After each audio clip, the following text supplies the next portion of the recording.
So it's like with the chat. So it's right now it's live on my Facebook page.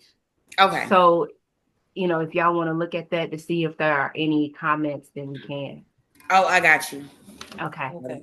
All right. I can turn my. Hold on. Let me turn my Facebook on to see. And I just click on your name, right? Yes. Okay. Hold on.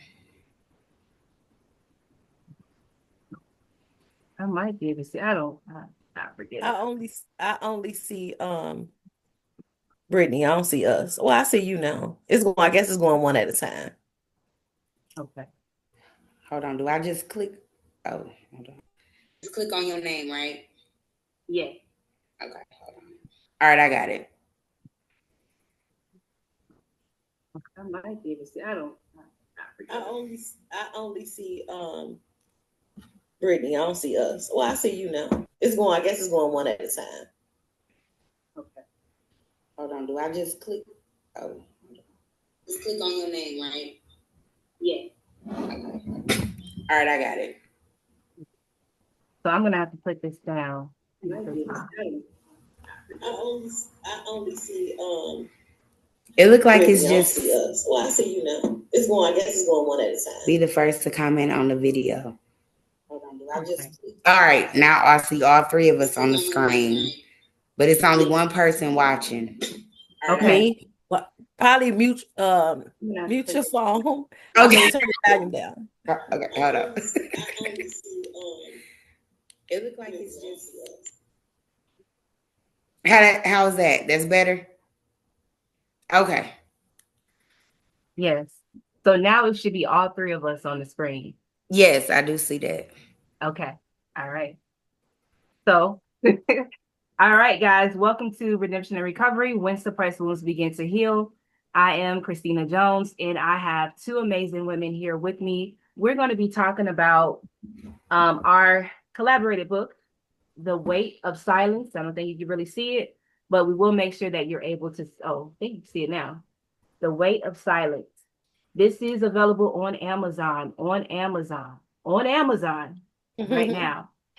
And yes, so again, so we just want to say welcome. We do apologize about our tardiness, but we are here right now. And I'm going to start off with having the ladies introduce themselves. So whichever one of y'all want to go first is totally cool. Okay, I'll go first. I'm gonna start coughing now because that's what happens when I get to start talking. I get nervous and I get the coughing. But anyhow, I am Chatrivia, you Nugin. I am the publisher and the creator of the book. Um, I guess I am a mother, I'm a wife. I'm just an overall silly person to just sum it all up. Yeah. Thank you for sharing. Go ahead, Miss Brittany. Okay. Um. First, I want to say, um, my first name is Morgan. My middle name is Brittany. Okay. Um. Brittany. I would describe Brittany as the in depth of me, my true me. Not saying Morgan is not me, but Brittany is something that identifies with the love that I have, um, adventurous, and sometimes I always thought like, why did my mother name me Morgan Brittany, but never called me Morgan? Everybody in my family, my friends, they knew me by Brittany. It took me some time to embrace the Morgan. Um, in school, I was called, they'll call my name and I'll say here, but I will always correct them don't call me Morgan, call me Brittany. So Morgan was the childhood. Brittany was the childhood, the experience, from trials to tribulations to the ups to the downs. Um, so, like I said, it took me some time to embrace Morgan. And in my career, in my jobs, um, I was always known as Morgan. And to me, that was a bit of safety measures for me. And as I got to sitting down, doing like I said, I've always did a lot of reflection. I've always did a lot of writing ever since I could remember. Since a little girl, I asked questions. One was mainly about my family because I felt like the roots was important. Not only for, my purpose, but it was just like connecting the dots. And I have learned to embrace Morgan. Morgan is the woman. Morgan is the one who, even when she didn't know, showing up in different life situations or different things, it was Morgan who was showing up as the woman, traced in the shadows of Brittany. So I had to do some deep dives within myself to connect the dots, to learn about who I was, where I came from, what is my purpose. And like I said, Brittany as a little girl would sit and write letters to God. Um, Mhm. and asked questions, praying, even when Brittany didn't understand. But Morgan was trying to come through, and I was misunderstood. But I was okay with that until it broke me down to where I had to just say, I'm tired of this. I'm tired of that. So it's like when I got the opportunity, when the opportunity was presented with writing the book, collabing with other women, women that I did not know. And I know it wasn't me. It was something higher than me. And I didn't had my ups, my downs, and I was, like I said, I was a bit nervous because I know who I am and who I've always been. So overcoming certain obstacles and betrayals and people that say they have me, but they really didn't have me. I had them. So it's like like I said, it took me some time to actually embrace all of me. From the Morgan, like I said, I embraced Brittany.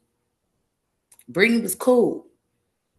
Brittany was like the little Jenny on the block, just not the Jenny on the block. She was just her. But this Morgan got to speaking. It's time to let the childhood stuff go because that's what was hindering me. Yep. And it was things that I could not tell a soul to where I was afraid. I would not say ashamed, but I was afraid because I didn't understand and certain things would happen. And then when I'll go and tell, it'd be like, you don't know what you're talking about. And then it was always the give it to God. But it's like, how do I give it to God? Teach me. Then it's like, I would crack. I would go deep. I would see stuff. And it'd be like the family. It wasn't the outside people who shunned me. It was the inside.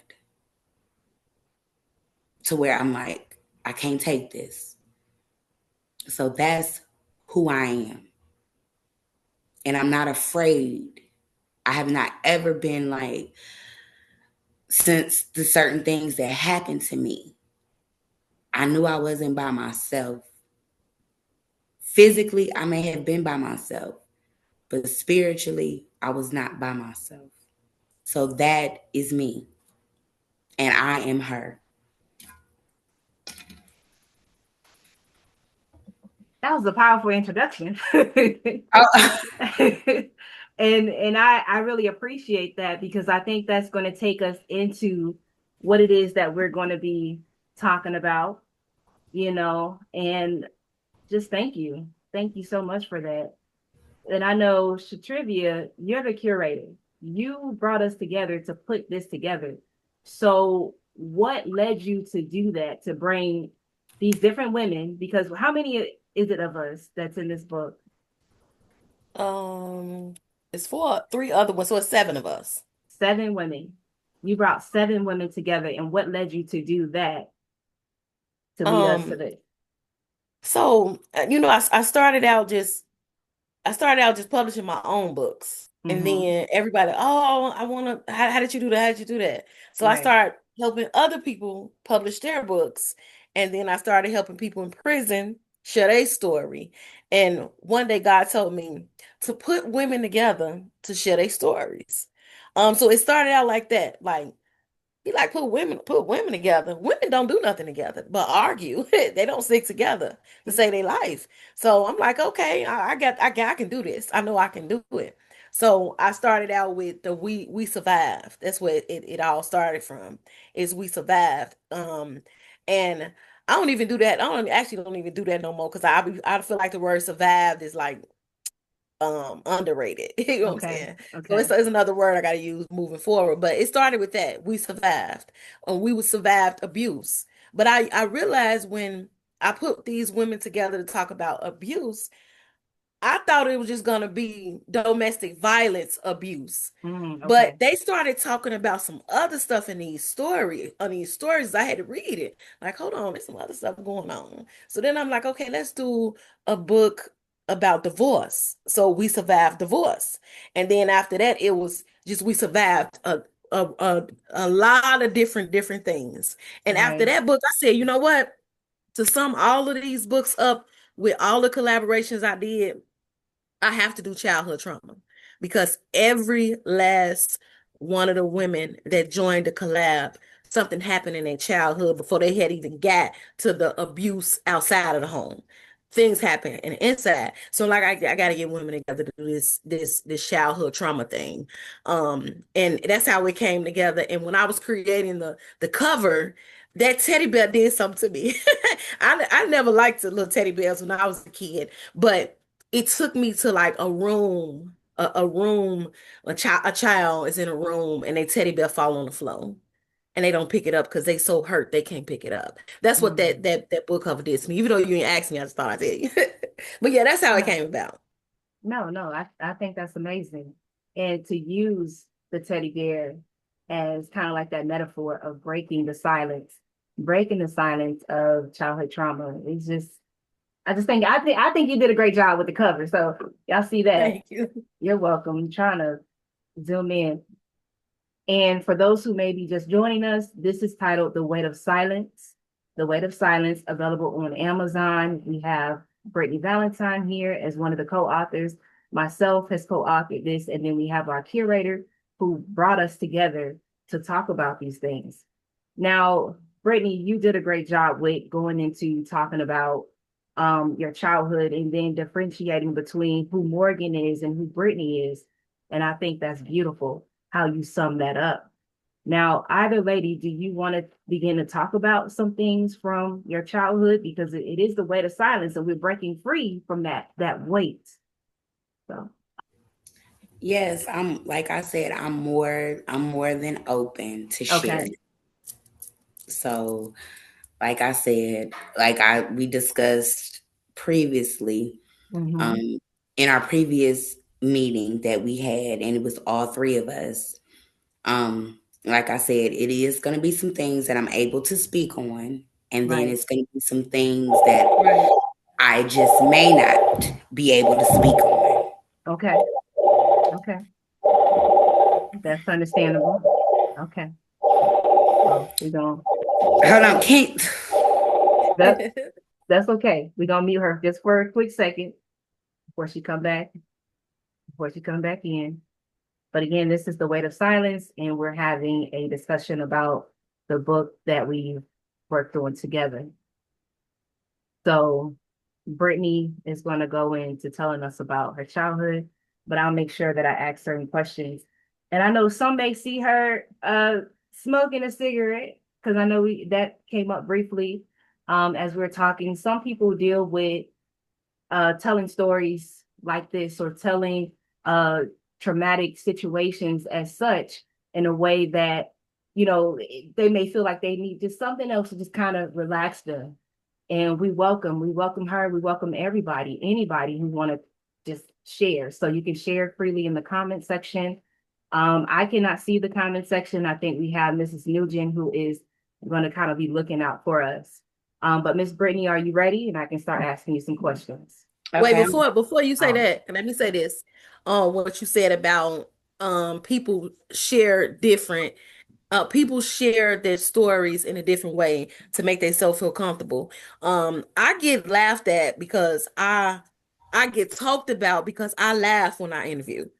yeah. Don't let it be funny sometimes, but that's my way of making my own self feel better in a bad situation. Yeah. So I agree 100% that everybody interview different, and you got to feel comfortable to release these things and unpack it. So if you Right. gotta laugh, you gotta puff, if whatever you gotta do to make yourself feel better to be able to unpack this, do you, Right. hunty? Yeah. Because I'm gonna be laughing. And Yeah. before you say, when you said how you picked the teddy bear, okay, and this brought me back to my adolescence, okay, not even my adolescence, but my childhood. Um, Gerald Levert was known as the teddy bear, okay, and I don't know what it was about that man, but it did something to me as a child Mm, going through stuff. And um it'd be like I listen to a lot of love songs because that's what I grew up around. I grew up listening to the OJs, listening to the Temptations, and and then and then Gerald Levert came in, and it was like, whoo, the epiphany of this is a man speaking, and I didn't realize until you brung up the cover. mm, So music was therapy to me, and it was introduced to from my parents, and especially my father, who has transitioned. Um, three years ago, we made 3 years, and I don't want to seem like I'm taking over, even though you're supposed to be asking me the question. Um, but the day that I assisted his end of life, Mm. his journey. Um, it made me to accept my calling. And even like in the book, I have not, I ain't gonna lie, I haven't purchased the book. I have not read the book. I haven't even read the chapter that I wrote because I just wanted to flow free from my being. I don't even know if I mentioned that I do hospice in the life. So um I was able and have been able to assist other people and families through their trials and their losing of a loved one. But the day that my father took his last breath,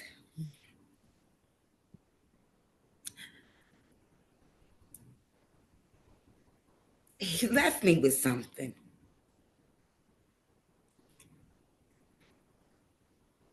And he started it when I was a child.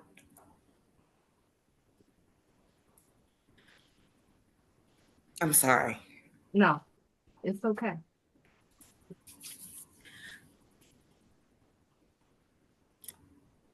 But he helped me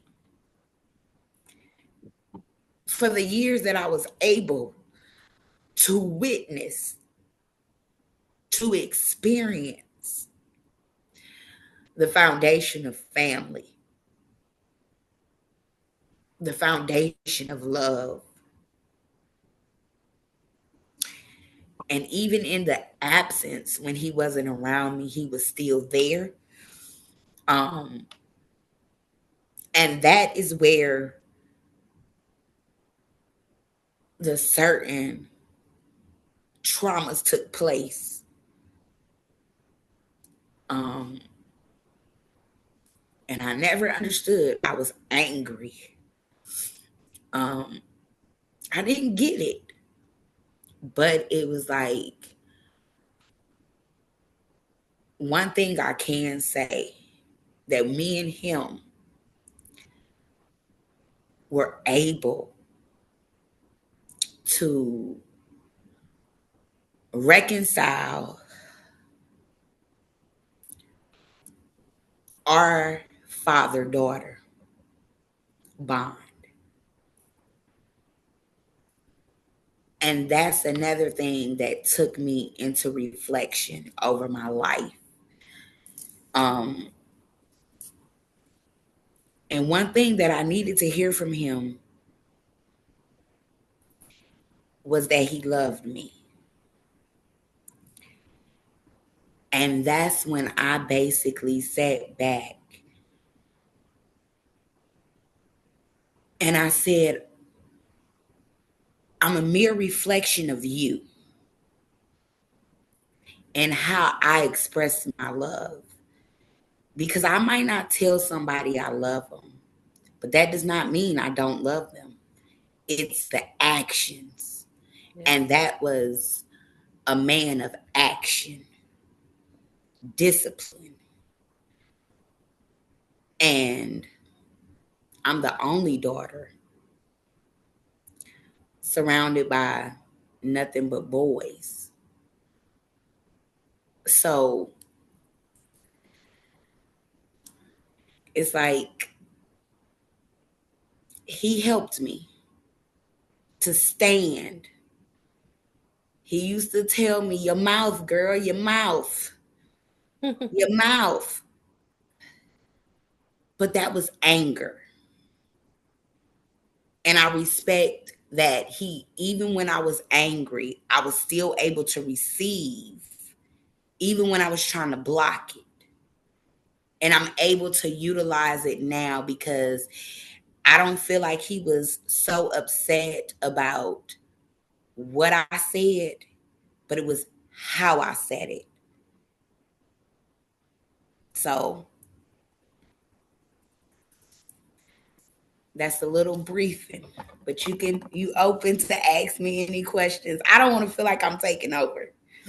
It's beautiful to be able to see you smile um when you releasing, because it's like a lot of stuff is in our head, that we experience and what we feel. But when you able to release it and can cry and still smile, baby, you don't see nothing but strength all over your face. You still able to smile. That's beautiful. I'm so proud of you. Yeah, Thank you. I didn't heard it all my life, but thank you. yeah. I'm proud of you too for sharing that and being vulnerable to share that piece. And how important do you feel reconciliation is in our healing journey? And yeah, I feel that is very important. And sometimes you have to put reconciliation into different perspectives because sometimes you will not be able to get the apology that you need Yep. from that person. Um, and then find a different avenue of having to do a different way. And it's some people that never apologize to me for the stuff that was done to me. Um, and I had to learn to write. And even when I wanted to go and take matters into my own hand,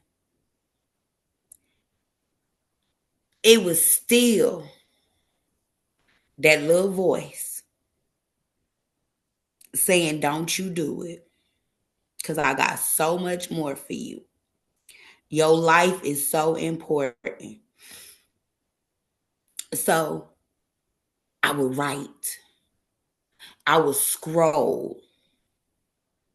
I would say, when I say I would write, and I say, let karma and justice be done for the injustices, and I will burn that paper,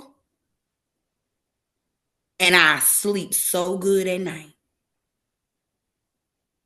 Because, like I tell people, it's many levels to this thing called healing, thing Mhm. called life, Yes. and what one person may do as a healing mechanism, I can't judge. I will say I can't be a part of it, but I will support you. That's a big difference. Because whatever and like I said, how everybody deals, healing don't look the same way for nobody. I don't care if you a man, woman, child, cat, dog. Healing don't look the same.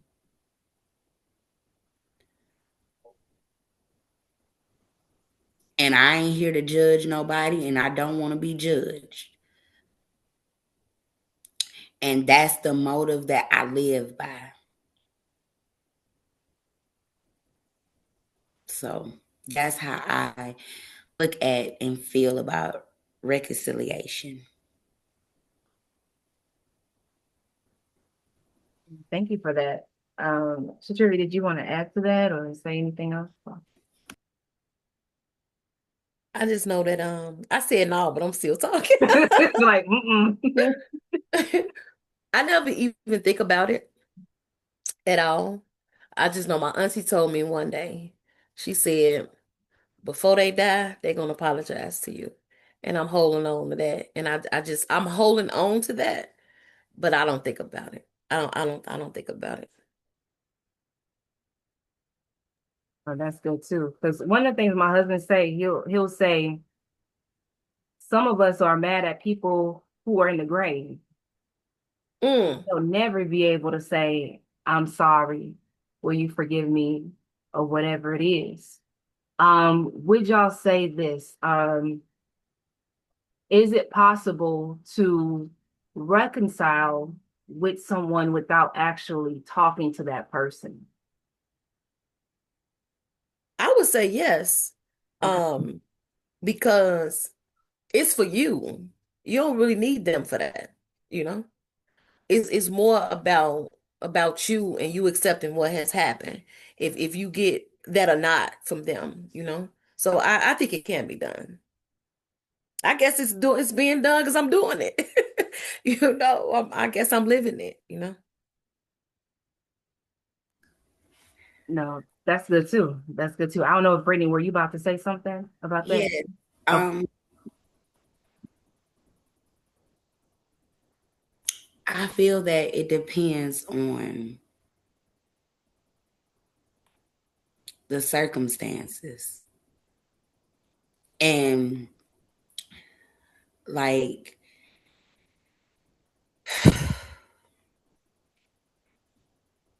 it depends on the circumstances. Forgive and forget. Those are the two words. Yeah, that's it. I can forgive, but I can't forget what has been done. And like I said, it depends on the situation. So I'm going to give an example. Not even example. And this is, I do know one piece I wrote um, in my book. And I mean, in my chapter. And this is not childhood, this is adolescence. Okay.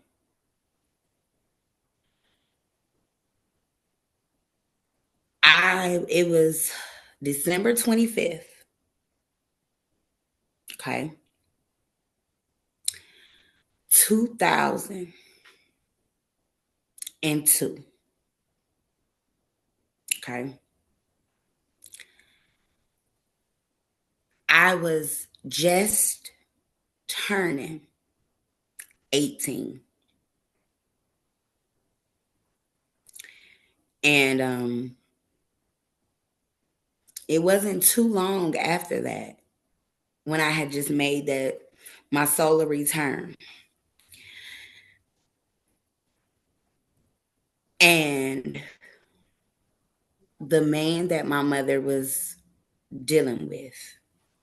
Now, this is going to be some deep stuff because I didn't share it in the book. I just shared a little bit of a transformation and different things that had happened. Um, it was my last year of high school. And I'll never forget. I remember when my mother met this man. And I met a man months, like my mama met this man first, and then I met this male. And whew,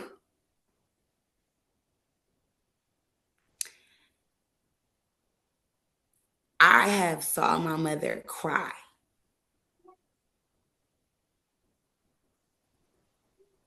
So it's gonna be a pass into a little bit of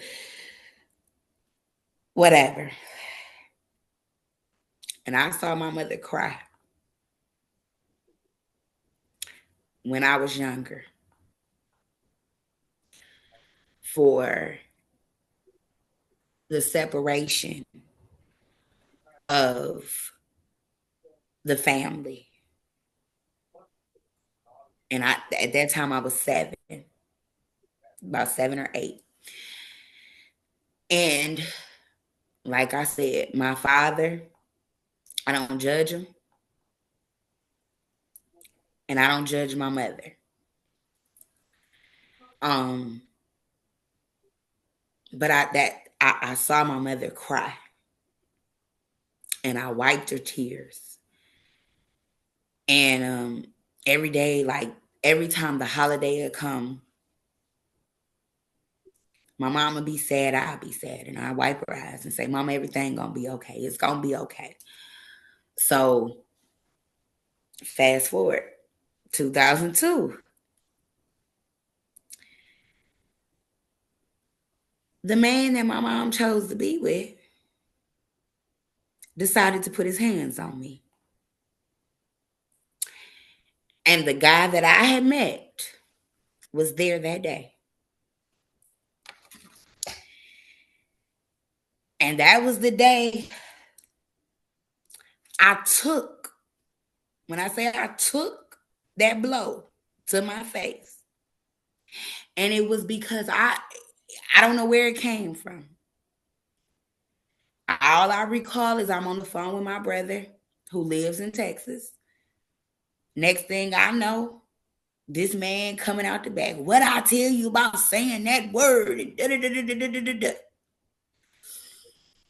And the word that was used was the end ending with A, because that was the terminology that we addressed one another as, and not understanding at that time.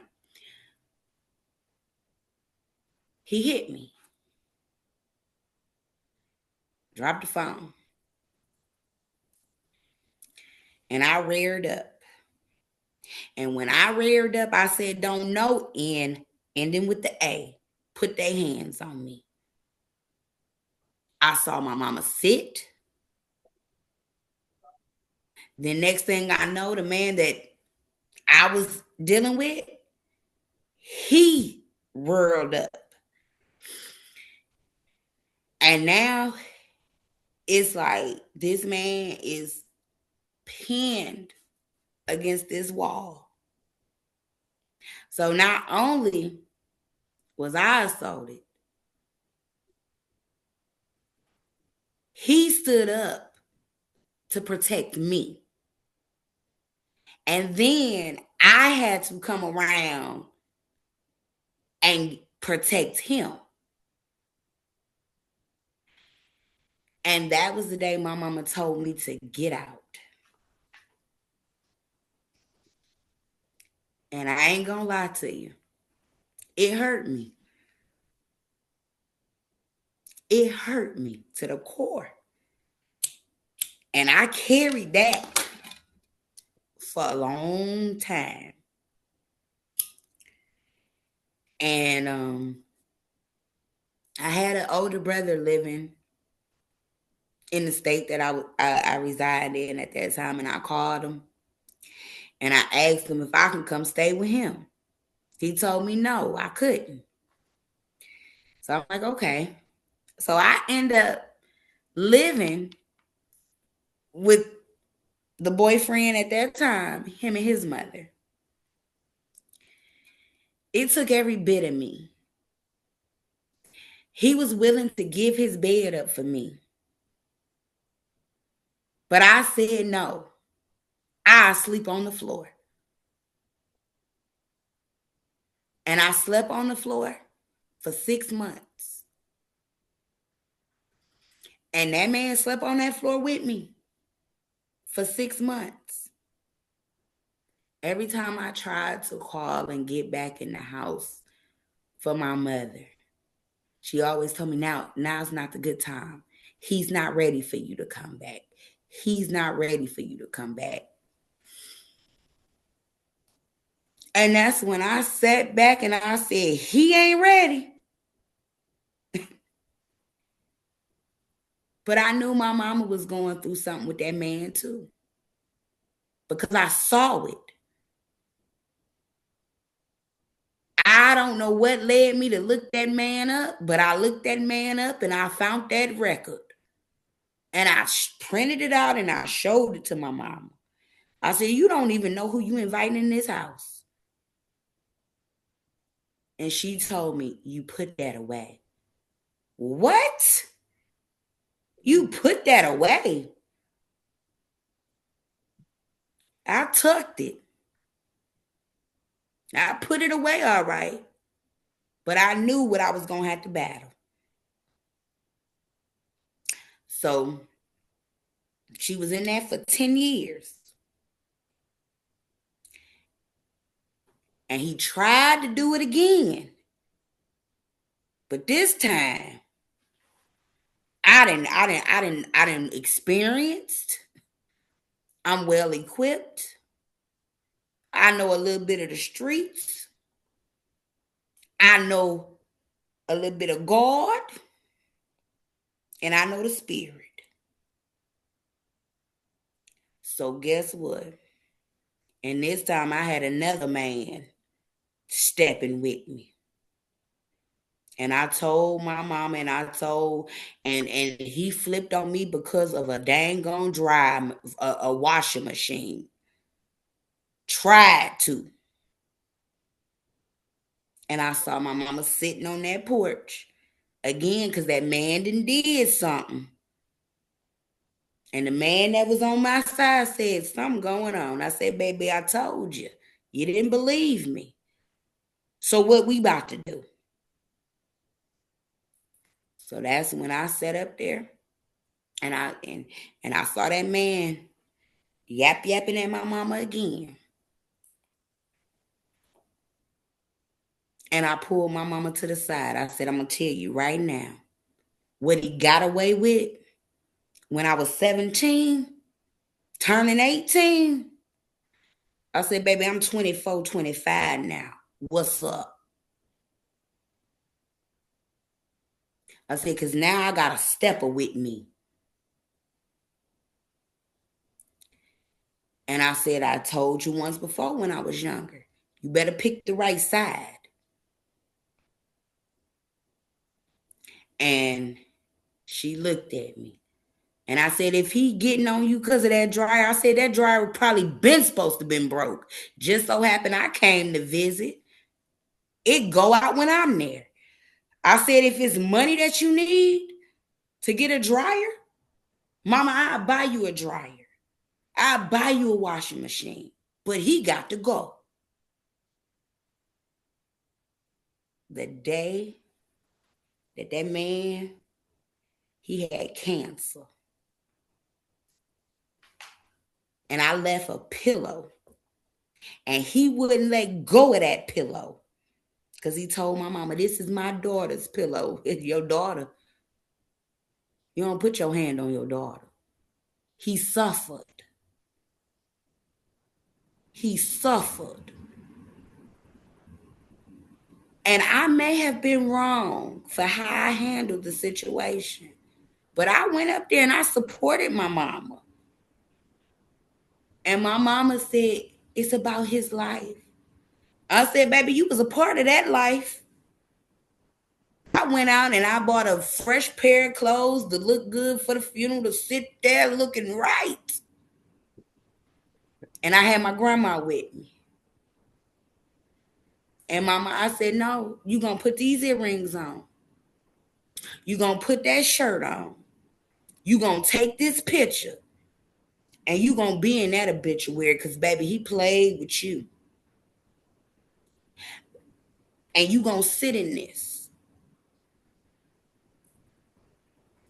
Was it wrong for me at that time? I will say it was. But I was angry.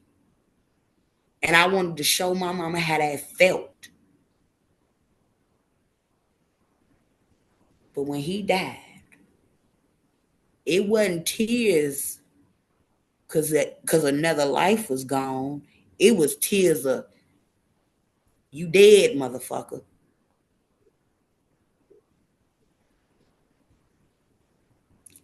And whatever, however, justice was served, and I sat front row and saw the shit. So did I rejoice? I did. But reflecting over that, I had to go a little bit deeper. Mama, what did you experience? Because sometimes childhood traumas is generational traumas.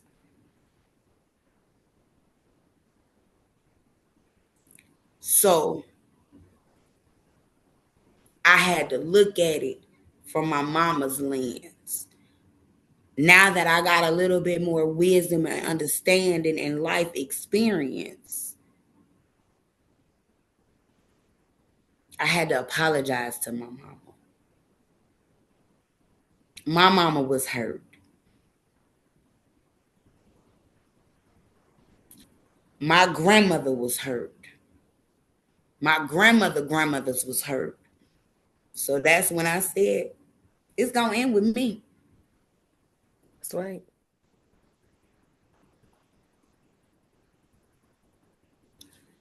So that's a little bit about how I overcame it. That's good. That's really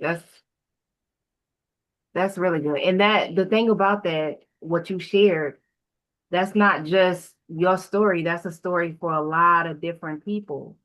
And you carried that weight for so long. So, man, and then to release it. And then you experience something called, I learned this term from one of my mentors. I still have mentors. I'm almost 40. I still got mentors. And what she said was, this was Megan. Megan said, there's a term called radical acceptance.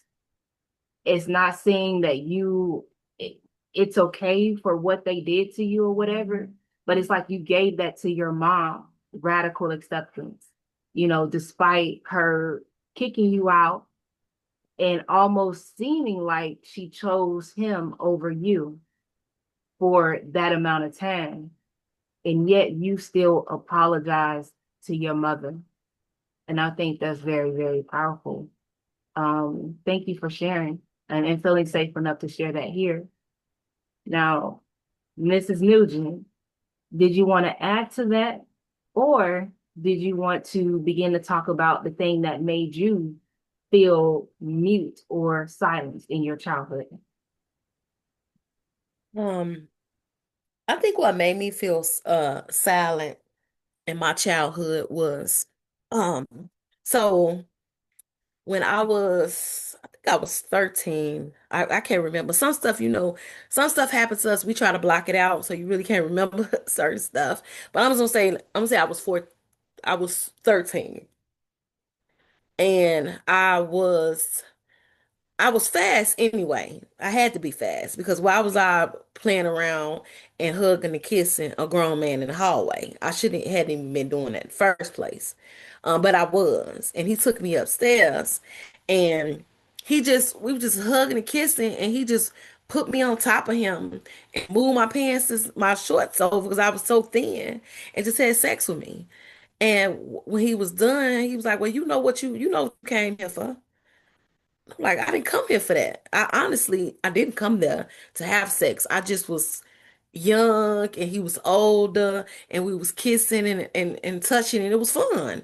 I didn't realize, I know that now, touching, feeling, kissing leads to sex. That's what's next. But I wasn't thinking about it like that.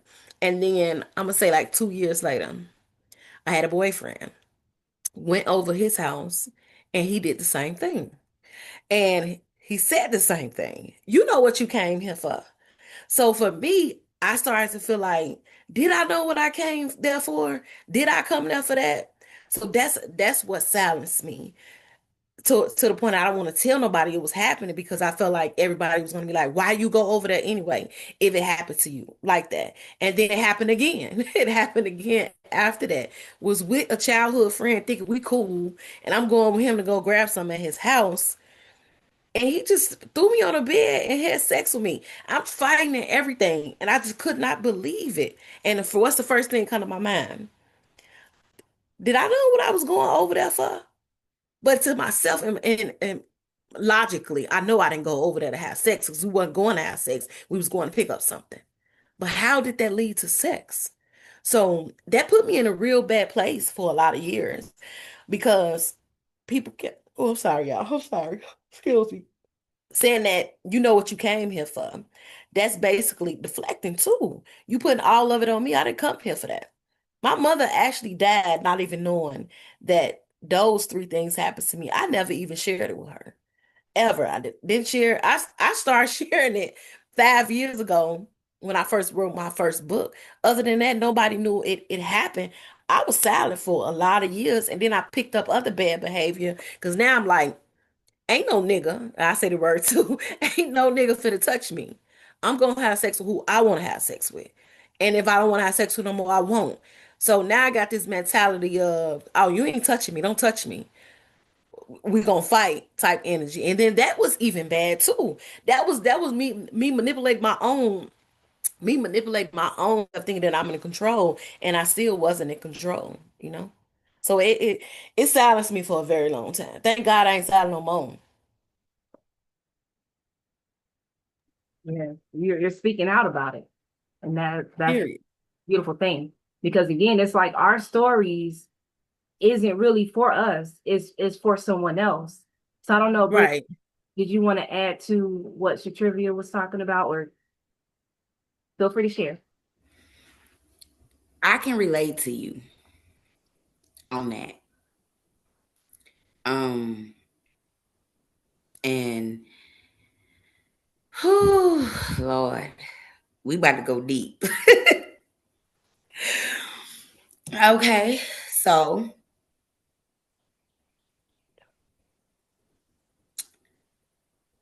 you say you was about 13. Mm-hmm. Okay. I'm not gonna say I wasn't I wasn't taken advantage of. Not saying like not trying to be disrespectful or Mm-hmm. anything. But the first guy um that I was involved with, um us as us as young adolescents at that time, as my mama used to say, when you get your first little period, motherhood, whatever nature, you're smelling yourself. So I ain't gonna lie. I was smelling myself. Because to me, that's like your body going through the changes and Mm-hmm. everything else. And like you said, you you were not going there for having the encounters, right? You thinking you Right. just going I'm gonna be a little bit sarcastic, play Barbie and Ken, like, just you kissing, right? Right. Okay. Well, me looking back, I felt like I always knew what I wanted. I knew what I wanted when it came to a relationship. My mother talked to me about the birds and the bees, as they say, but she basically broke it down to me. Let me tell you something. When you go out there and you have sex, and if you come back pregnant, always remember this, that man can get up and leave you at any time, but you will still have that package. So, That's right. so it put a little bit of fear and blockage on that part, but I did want to go experience what she was talking about. Yeah. Okay. And I did. He didn't, I'm gonna be for real. He didn't have to talk me out his drawers, out my drawers. I basically was like, I'm ready. I put the condom in his pocket because at that time we was in physical education.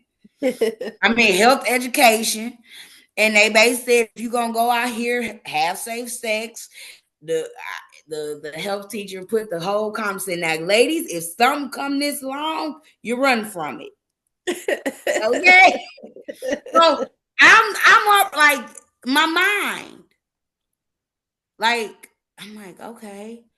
I'm hearing the talk from my mom. I'm hearing the talk from this. Okay, so they're preparing me for whatever. So I went and I did the do. I came back. I told my mama. I also went to Planned Parenthood, and at that time, you can go to Planned Parenthood and you ain't have to tell your real name. Okay, you could say your name was Susie Q. So I went and I took myself, put myself on birth control, just in case the condom broke or whatever. So that kind of it did something. I got the experience like I'm ready to get away from my house because I'm seeing stuff I don't like. And I ran away.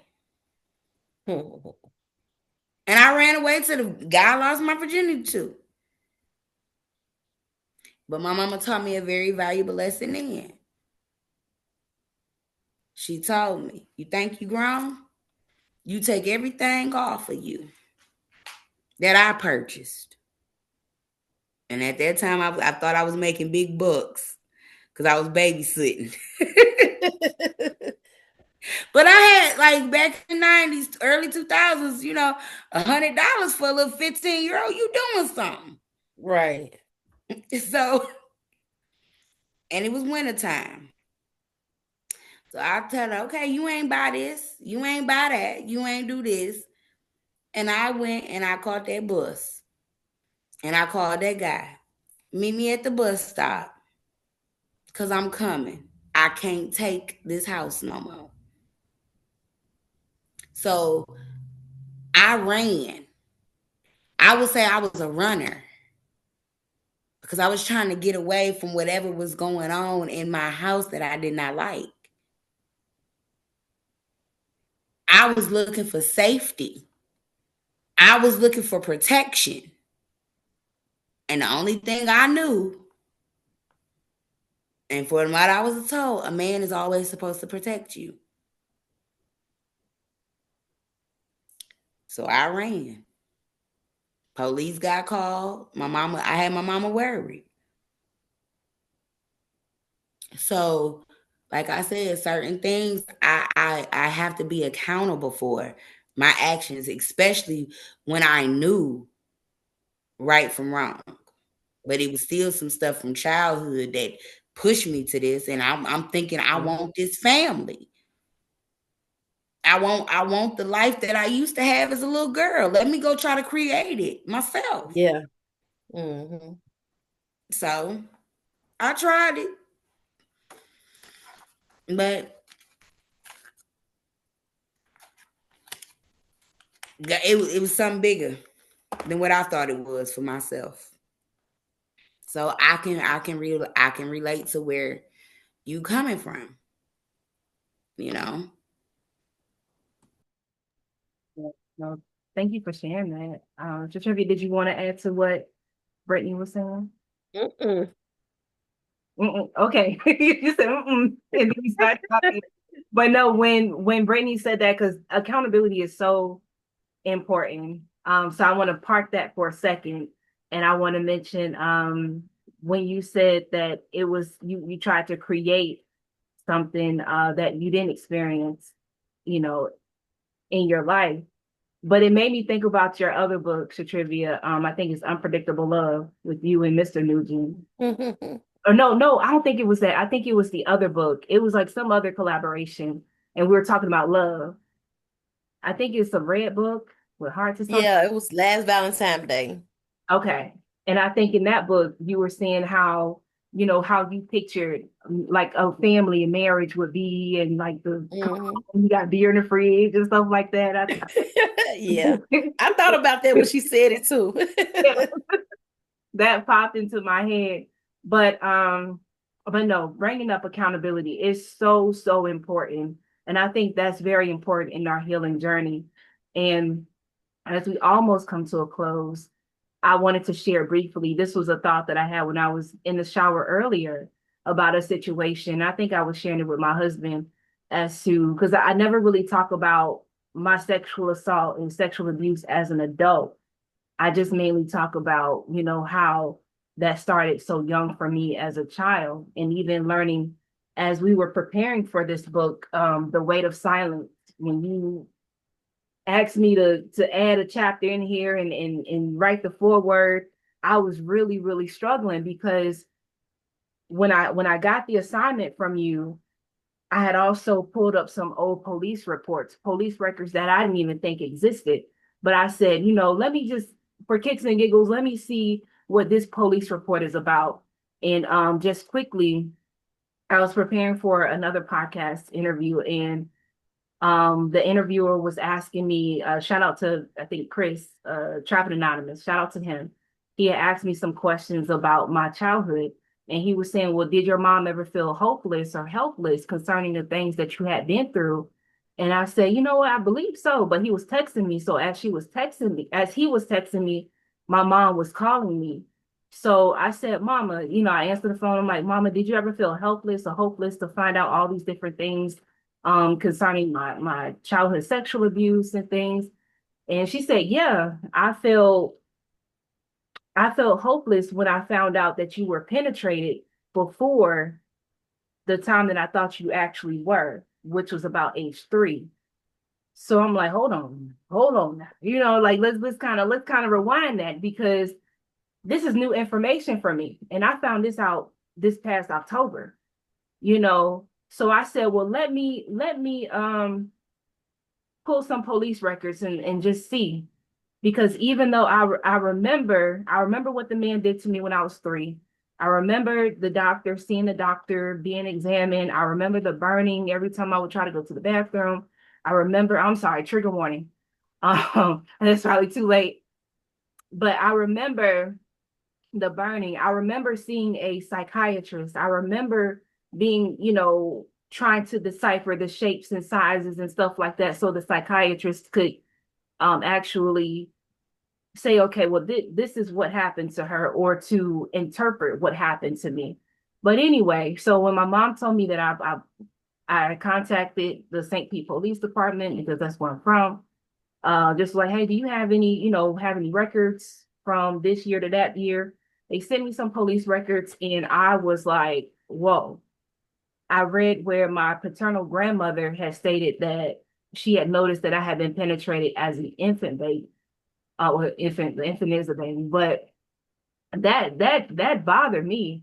That bothered me deeply. So I feel like that spirit of sexual perversion had been implanted in me at such a young age, right? And then it was like from that point on, I don't know if y'all ever experienced this, but it's like almost like it's like an initiation when there's molestation that takes place. And then there's like this thing on your head, like your forehead, that says, touch me, rape me, abuse me, molest me. And that's what I felt like, a target, right? Um, so I said all that to say, moving through childhood and being molested by multiple family members and strangers and all that crazy stuff, it led to a lifestyle of sexual promiscuity. Just like with Brittany, I'm like, I'm gonna just go out, I'm trying to make things happen on my own. I was smelling myself, and it led me into hypersexuality and being with multiple sex partners at that time, still trying to discover who I was. But moving on to adulthood, I had a guy. We were, and I'm gonna say his name, because you like say their name. Like, what you gonna do if I say his name? Like, what y'all gonna find him? Um, but I didn't even report this to the police. But I'm gonna say his name. His name was Brandon Cox, and He raped me. He raped me.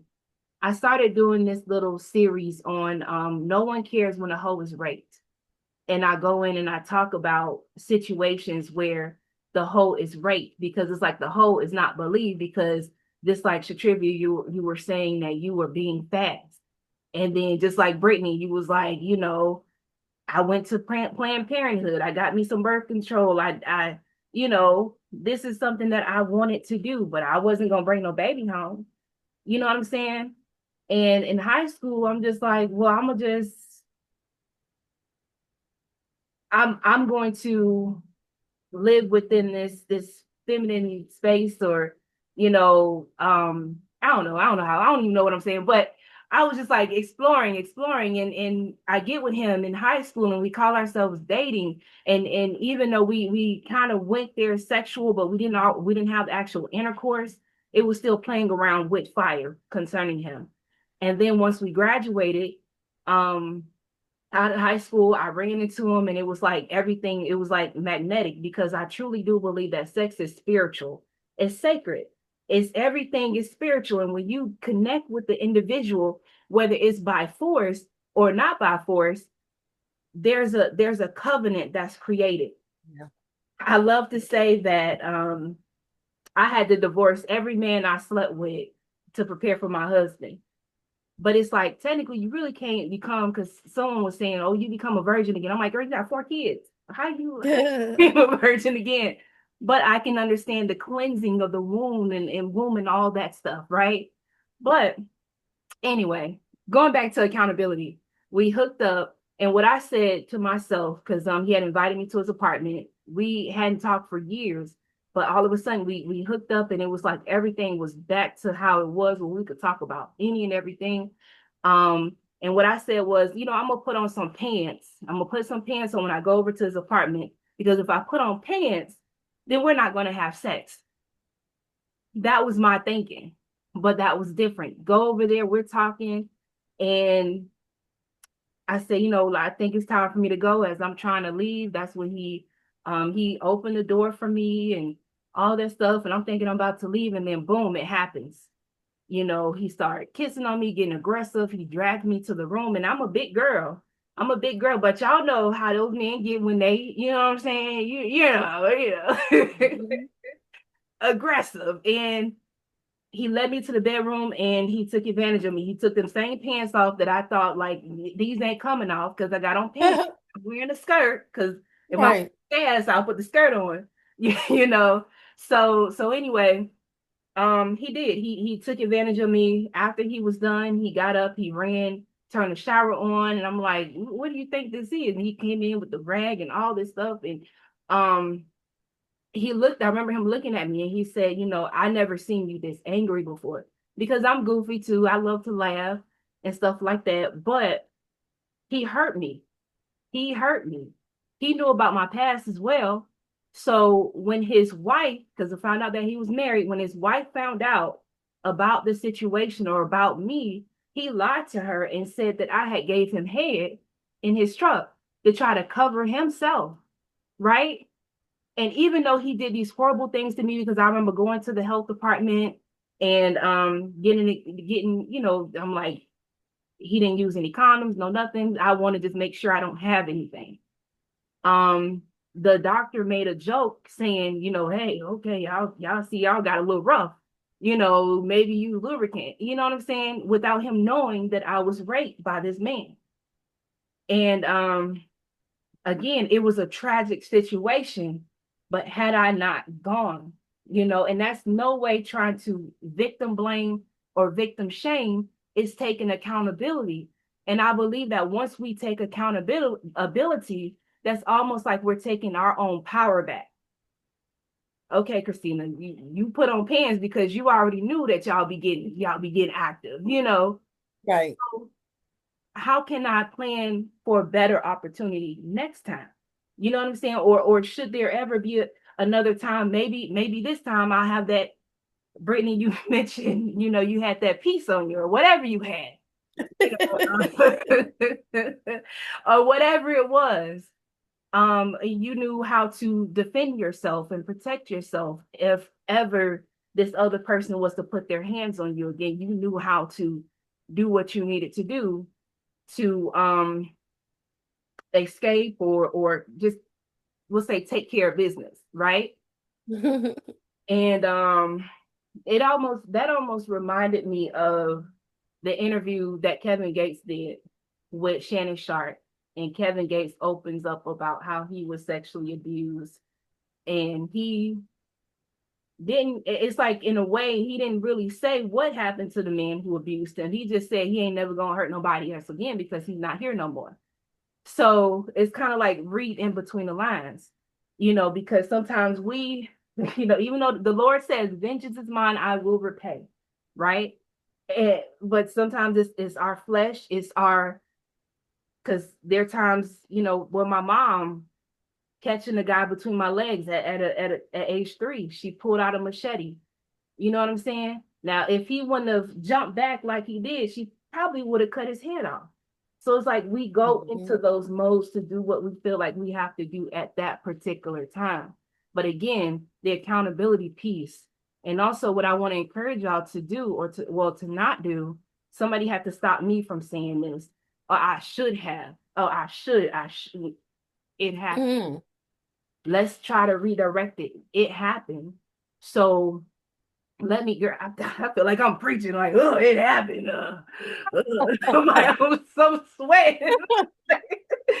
But again, it happened. Maybe say, I could have done this, could have, but what I can do now, I use my story, just like y'all are using y'all story, to empower other people to say, hey, this is what happened to me. I don't want this to happen to you. And that's why we share our stories. And then we go back to accountability, because it's accountability that helps us to take our power back. And sometimes there are situations like I didn't have control over, me being a 3-year-old girl. You know what I'm saying? A 4-year-old girl and 5-year-old girl and 6-year-old girl and 7. It's like every year somebody was doing something to me. But as an adult, I pick and choose. Even right now, I'm mindful of who I'm around, where I'm spending my time at, what I'm drinking when I'm around certain people. You know what I'm saying? Because you just never know. You never know. It's about being safe and practicing situational awareness. I feel like I didn't preach the whole sermon and message or whatever. Ladies, y'all feel free. And we receive it. Say whatever y'all want to say about it. Thank you. You said something so powerful Mm. in that message, where you talked about the spiritual part. Okay. And I send healing to you. If continuous healing to you from your childhood even up to now, and how you are still able to talk about that, because a lot of people only talk about the physical, but they never talk about the spiritual. And then when you got to talking about, you became promiscuous. And I remember talking to one of my homegirls about this just within this past week. And we talked about the molestation that has happened, not only to us little girls, but also to the little boys. Okay. Yeah. So it's like us as women, like what we're getting up here doing, and we're not the first set of women to do this. But a lot of people don't understand that part, because sometimes when a person's innocence, that's what I say, when their innocence is taken way before life hits them or adulthood hits them, it creates one or two things. A woman or a male will become promiscuous, or they will stop life, and they don't want nobody. When I say nobody to come around them, nobody to touch them, not No. even their family. And who Lord. And this has nothing to do with the book right now. But what you have just shared like with me, um, I experienced something last night with one of my nieces. And my niece is 11. And I remember her being this vibrant, jolly, blissful little girl, full of life. And as I'm reflecting, as we have in this conversation, um, I was with her yesterday, and it was just some little triggers, that little things that she was doing. And one thing that I had to, like, you brought to my memory is I looked at her last night because she didn't know whether she wanted to spend the night by my brother's house, or where I'm at right now is my mother's house. So I asked her, I said, "Where do you want to stay?" And she's like, "I don't know. I don't know. I don't know." So I'm sitting there, and me being at that time, I'm looking at her, and I'm like, "Hold up now. What you mean you don't know where you want to lay your head at? It's either you gonna lay your head by your uncle's house, or you gonna come by grandma's house." And I went in as, this is from, I guess something triggered me, because I was touched. Okay. I ain't tell nobody, but like you said, within the family. It wasn't a male who touched me. It was a cousin. I experienced some stuff when I was younger that, like you said, you try to block it out and move on with life. Now, I'm not gonna lie, I blocked that out. But I did tell my mom. But I blocked it out because we were kids, right? But somehow the behavior or the spirit of molestation runs through bloodlines. Mm. Okay? So, like I said, when I said I'm breaking it, I'm breaking it. Not only for the different levels of abuse, but I looked at my niece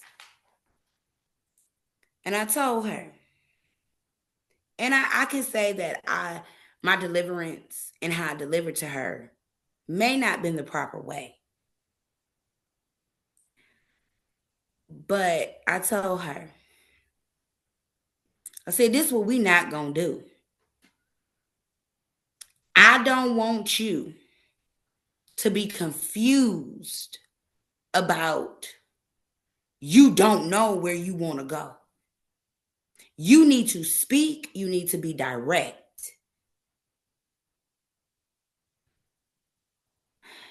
And I may have been casting something out of her.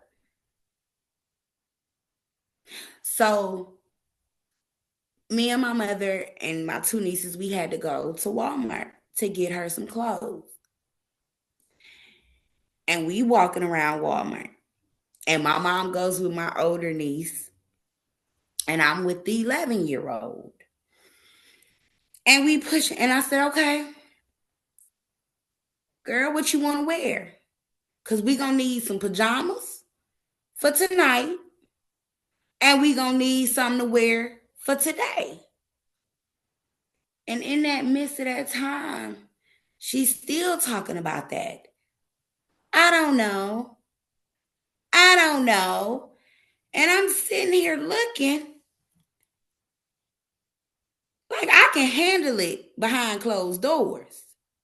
But now we in a public place and we trying to get you together and you still talk about you don't know. So I'm trying to give her a little bit of life, a little bit of enthusiasm. Do you like this? Do you like that? What you think about this? And it's still that I don't know. All of a sudden she broke down. When we get to the panty section, okay? She got to that panty section. I said, what size underwears do you wear? Panties do you wear? I don't know. My mom, she buys them. She buys all my clothes. So I said, you mean to tell me you 11 years old and you don't know what size you wear? A 10, 12? A 5, 6? So I told her, I said, turn around. Let me look to see if I can see the size that you wear. And I was wrong with how I said this.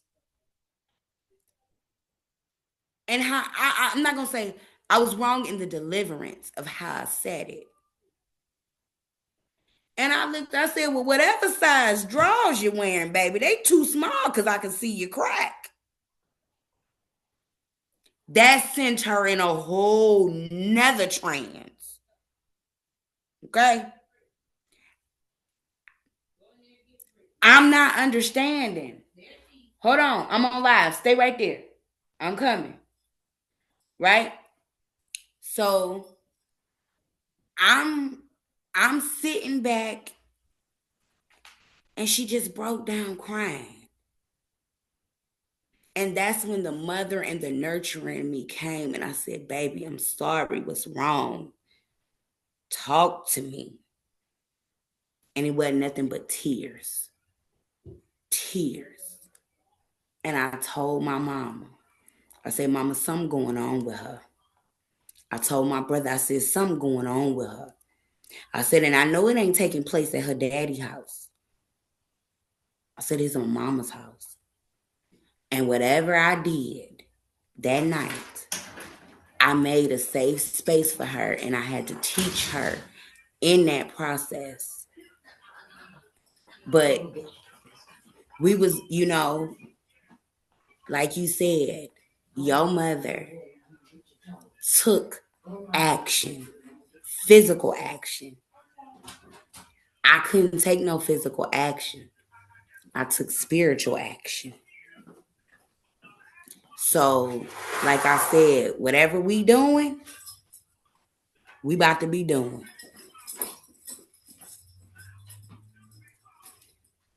And that's something I just wanted to elaborate on what you were saying. Thank you. Thank you for sharing that. Thank you for sharing that. Chatrivia, did you want to add to what Brittany was saying? Okay. But I know that you've taken certain precautions based on things that happened to you, by being, I think you may have felt overprotective to your babies based on things that happened to you.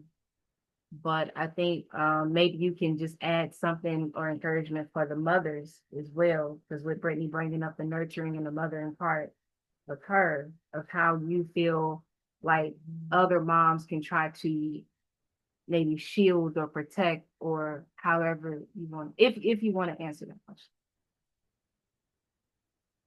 Oh, you're on mute there. Well, all right.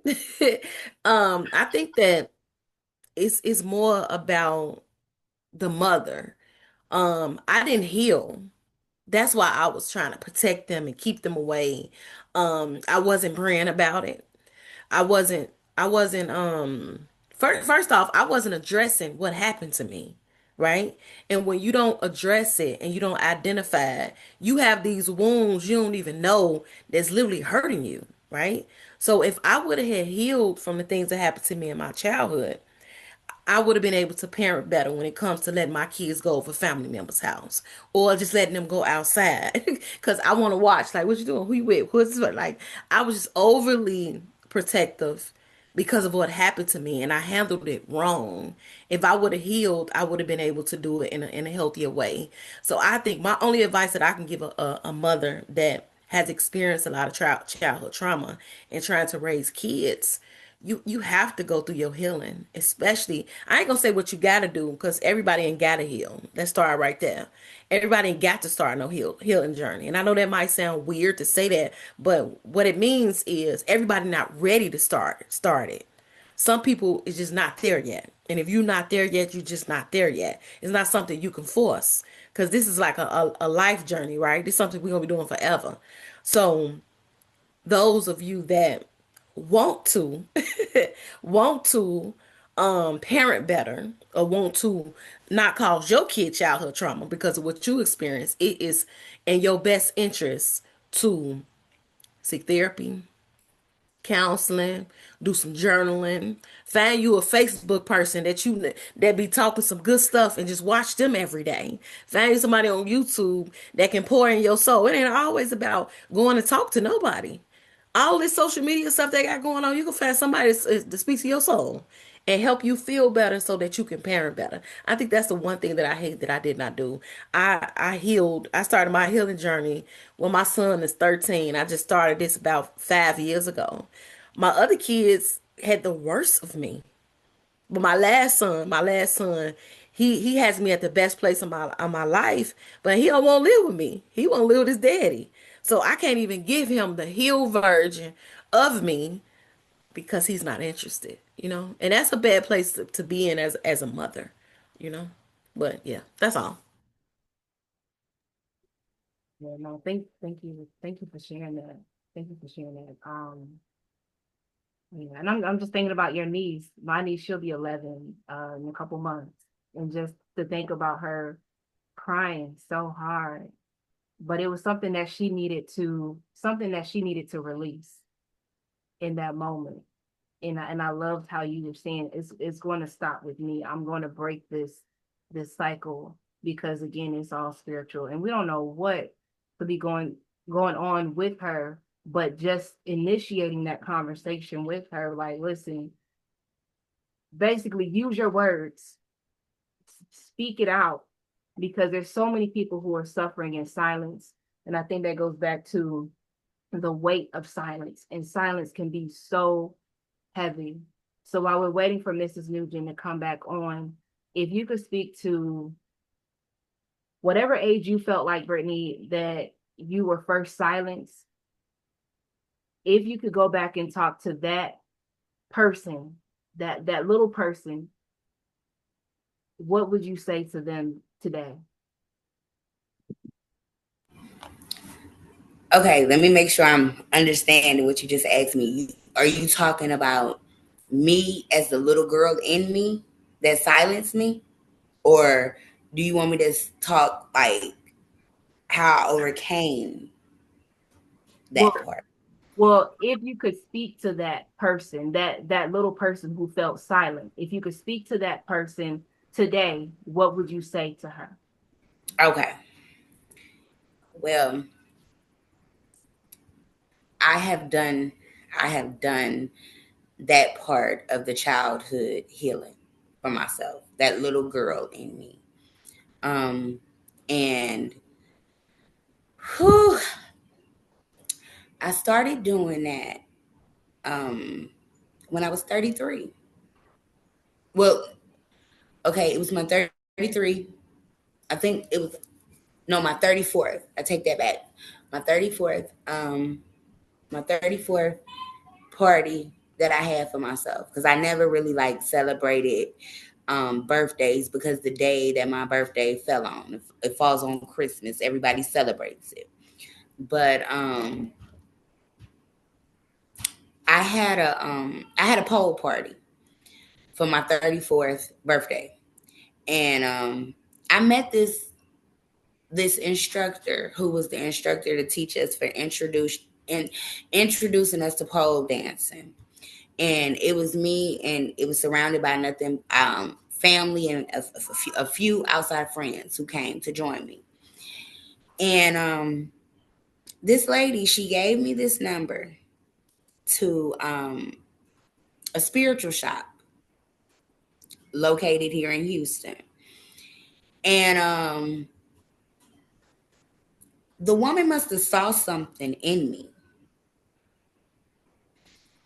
And she first started asking me, where are you from? You seem like you from Louisiana and this, and that. So I'm like, no, I was born in Texas. I was raised in Ohio, and you know, I lived in states in the South, but basically most of my growing up was up north in Ohio, in Cleveland to be exact. So 35. I decided to use that number. The number and address. Actually, I didn't use the number. I used the address. So I walked up in that shop, and it may be taboo for some people or whatever. Like whatever your religious, your spiritual practice is, whatever it may be, I don't condone and I don't shun nobody. And hopefully what I'm saying, this is my truth. So I went in and I got to doing the work for myself. I sat down and I talked to somebody and, you know, opened up, paid a couple dollars, whatever, like you said, whether it's like what goodness, I don't want to say her name wrong. Chatrivia, what she was saying about get the proper help. Even you said it, get the proper help. But that was my first line of defense of me going to a spiritual, metaphysical shop. So I was given what I needed to do, not what I wanted to do, but what I needed to do. So they said, okay, you need to work on this childhood stuff because this is what's blocking you. So, like you asked me the question, if you can talk to that little girl. Well, I talked to that little girl. And I had to put my picture and talk to that little girl. And I had to talk to that little girl so deep to where I said, little girl, you did all you knew. You protected yourself. But it's okay, little girl. Free, because that's not who you are today. So, like I said, I had to talk to myself, to that inner me. And even now that I'm a grown, mature age of 41, baby, I still got to talk to this little girl. I got to talk to the little girl. I got to talk to the little teenager. And I got to talk to this grown woman. Right? But now that I know how to articulate through the childhood, the adolescence, and through the adulthood, because as the Bible says, have a childlike heart and spirit, right? Even though we are grown, we wives, mothers, friend, daughter, whatever, but we still have to entertain that little girl. Right.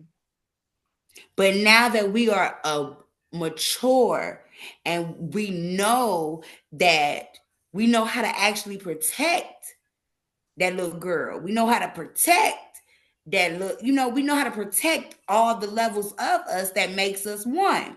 So now it's like safety. All right. Yeah.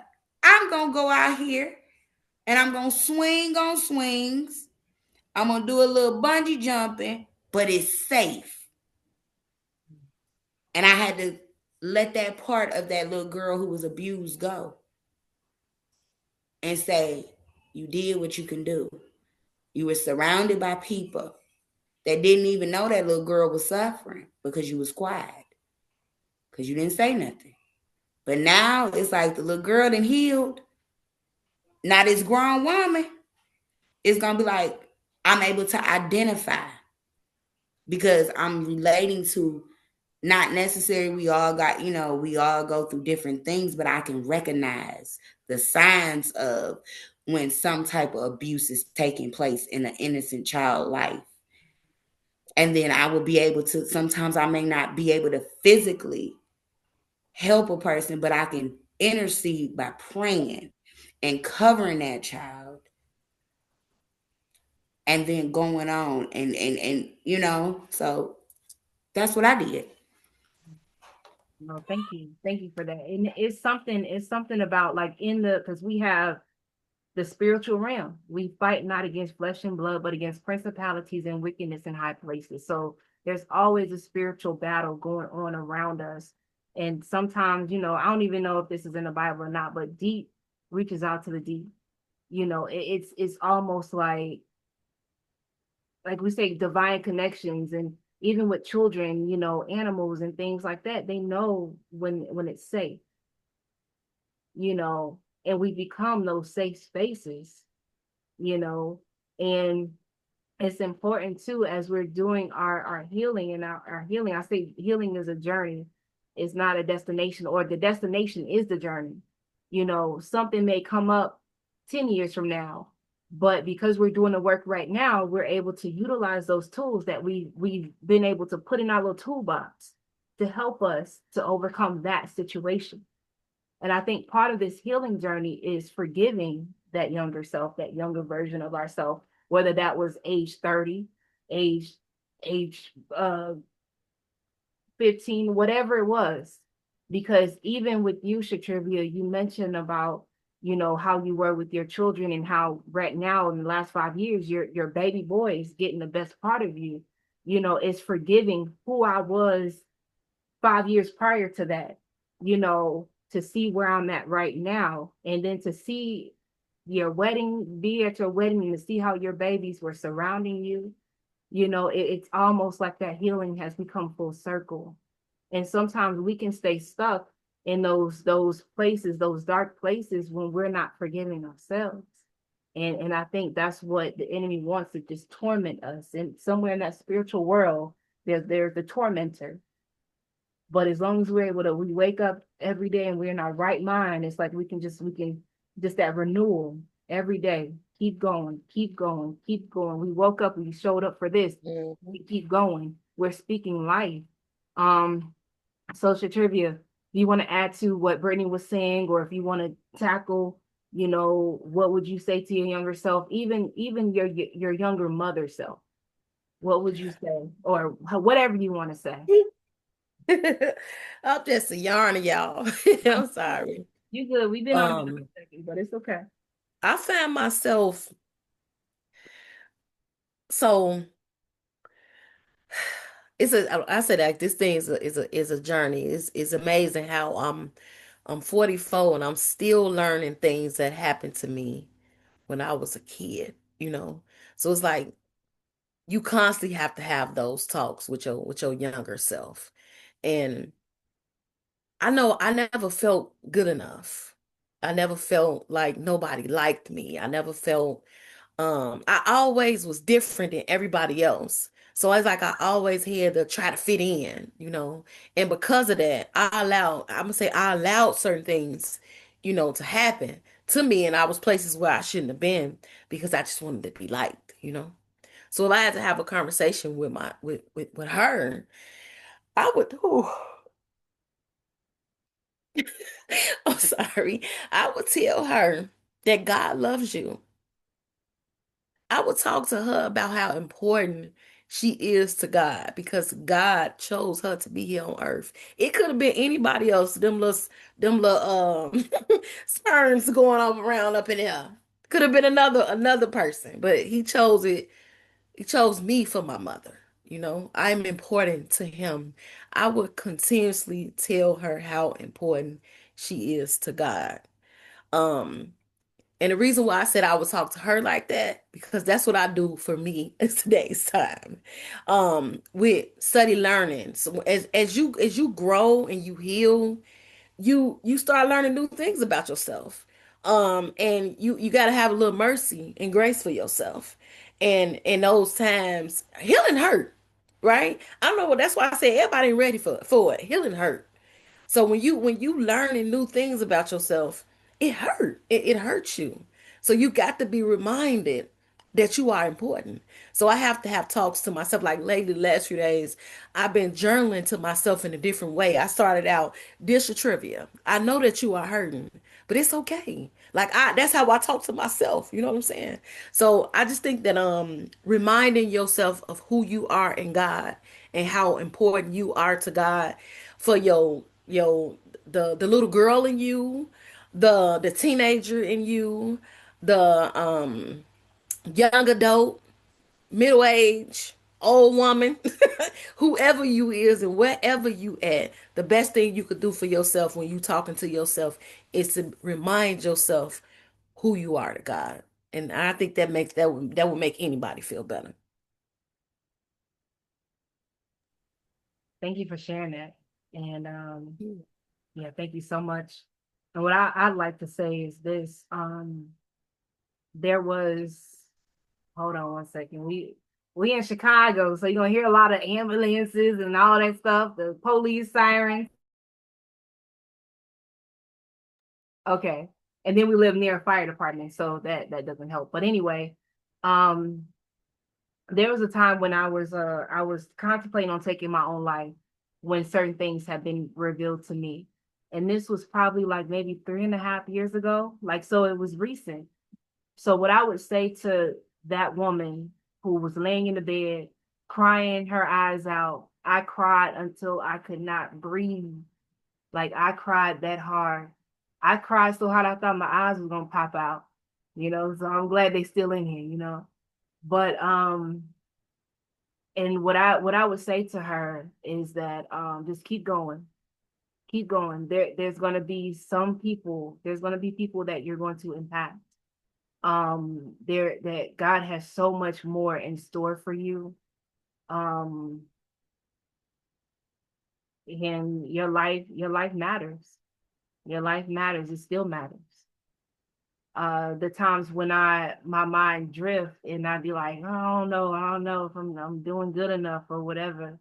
I would speak to that part of myself to say, just keep going, keep going, keep going.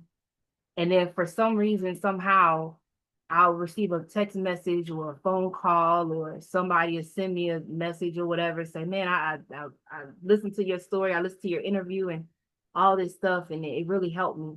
So that's my encouragement to you ladies, is just continue to be who y'all are, and continue to be the beautiful and transparent women that y'all are, because there's someone that's depending on your strength. I believe that could have been your niece, Brittany, and then with you, Shatrivia, your babies, and all these other people. And there's people who will never come up to us and say, "Hey man, what you said, it really helped me." So in your darkest moment, just remember that it's your strength that somebody else is depending on. And even though it seemed a bit like, what about, self-care? Self-care is so important. That's why self-care is important. Self-care is so important so that we can still show up today and show up for our past and our future selves. So any closing words, ladies, anything that y'all want to say? I know we've been on here. I told y'all we only gonna be here for 30 minutes, but we let the Holy Spirit have his way. So anything else y'all want to say before we end?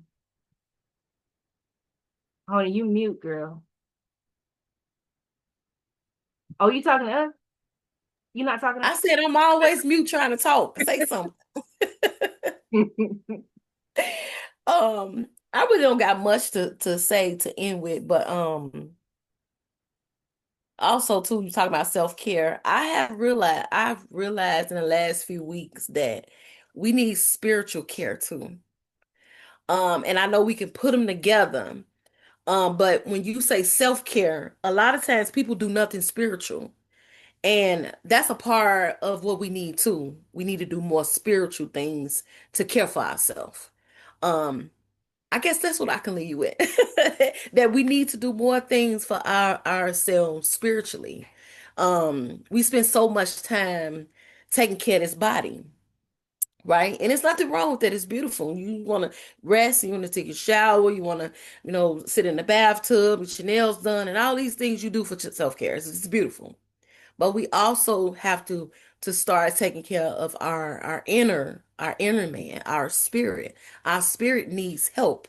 We like literally dying spiritually, a lot of us. And that goes back to all of this trauma and these things that we experience. If we tap in to our inner self, our inner being, I think it will help us more than we think. So focusing on the outer appearance is so overrated. It's just so overrated. But yeah, that's all. Ain't got nothing to do with what we talking about, but I just thought I'd share that. Thank you for sharing, because we are spiritual beings. Once this body is gone, the spirit, that's what's left. Spirit, mind, spirit, soul. You about to say, you in the dark, so I don't know if you were trying to say something or Oh, no, I just first I just want to give thanks. Like I said, for me being able to be part of something, also for me able to receive what it was that I needed to receive as well as others needed to receive. And I hope like whomever may be watching, learn something from each and every one of us, that um everybody's healing look different. And when like I said, we are a group of women that has not met each other physically, but something was spiritually orchestrated for us to come together, and not only to share each one of our stories briefly, um, but shows and laughs and a little bit of crying or whatever. Like when I cry, because it's hard for me to shed some tears at times, but just to be you, and no matter what life has put you through, just continue, and it's always somebody that's available who may be a little more at a healing phase that can give you guidance or give you some type of insight or tools of how it is that they overcame their trials and tribulations, no matter when the trauma started, but breaking free of it, and getting to the root of the problem. So peace to all. And I hope that everybody, like I said, who's watching, who's joined, um, takes a little bit of wisdom and a little bit of understanding and knowing thyself and connecting to the Most High, or Yep. whatever path you may, whether you Christian, Hindu, whatever, that you are able to find peace within yourself, and don't ever give up on yourself.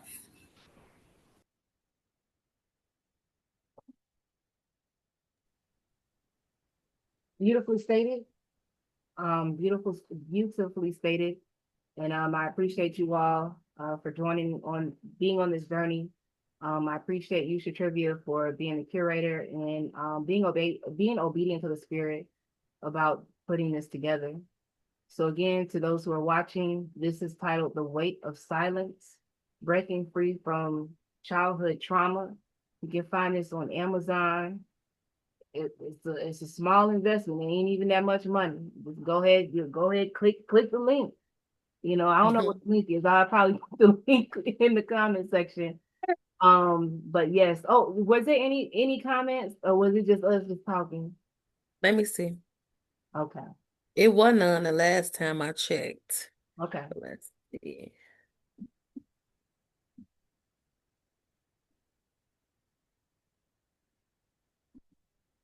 Mm-mm.